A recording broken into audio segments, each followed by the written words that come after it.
आता मी जगून करणार काय? आईला वाटलं मी जगून करणार काय, माझा मुलगा गेला, माझा नवरा गेला, मी जगून करणार काय? तर त्या क्षणात मित्रांनो तिन्ही बी त्या दरीमध्ये उडी खाल्ली आणि तिचाही जीव गेला.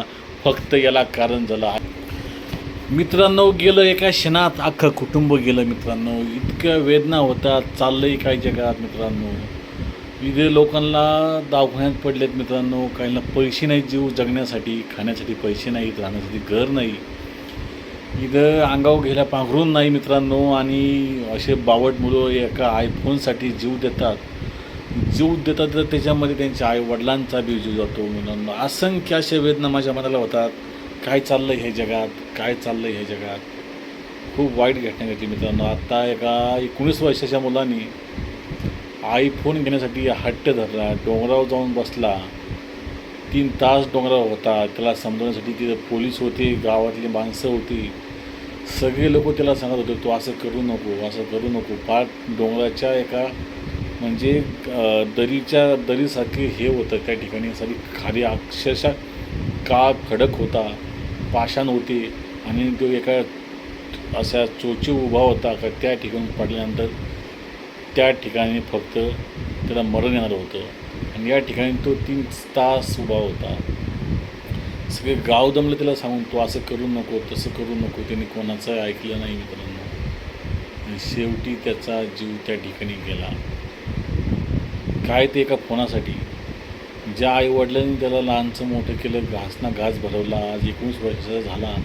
आईवडिलांना सांभाळायची ज्याची जबाबदारी असताना त्यांनी फोनचा हट्ट धरला आणि त्याचा जीव गेला मित्रांनो. तुम्ही विचार करा किती त्रास असतो आईवडिलांना लहान मुलांना मोठं करणं.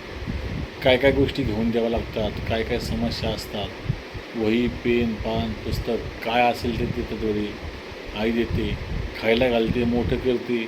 आणि 19 वर्षाचं झालं नसतं याने अशी घटना घडवलीच. अख्खं कुटुंब गेलं मित्रांनो. आई गेली, वडील गेला, मुलगा पण गेला. घर संपवलं तिने फक्त एका आयफोनसाठी. म्हणजे बघा, तुम्हाला सांगतो फोनचा नाद किती वाईट आहे. काय चाललं हे जगात. खूप अवघड, म्हणजे खूप अवघड. शेवटी वडिलांना वाटलं आता काहीतरी करावंच लागेल. वडील धावत जाऊन त्याचा हात पकडला आणि तो टेकडीच्या अक्षर एका कोपऱ्यावर म्हणजे एका याच्यावरच उभा होता. आणि त्या ठिकाणी वडिलांनी त्याला हात पकडला आणि तो मागं झाला. त्याच्यासहित वडील पण त्या दरीमध्ये गेले आणि तो पण गेला. आणि त्यानंतर त्याच्या आईला एका क्षणात वाटलं आता मी जगून करणार काय. आईला वाटलं मी जगून करणार काय, माझा मुलगा गेला, माझा नवरा गेला, मी जगून करणार काय. तर त्या क्षणात मित्रांनो तिन्ही बी त्या दरीमध्ये उडी खाल्ली आणि तिचाही जीव गेला.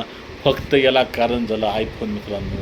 म्हणजे या आयफोननी त्या कुटुंबाचा अक्षरशः नाश केला मित्रांनो. गावातील लोक सांगू दमले पण त्याचा काही उपयोग झाला नाही. या घटनाचा मला खूप म्हणजे खूप दुःख होतं मित्रांनो. अख्खं कुटुंब गेलं मित्रांनो, कुटुंब गेलं. म्हणजे आईवडिलांना सांभाळायची जबाबदारी याच्यानंतर याने स्वतःचा जीव दिला आणि शेवटी आईवडील पण गमावले.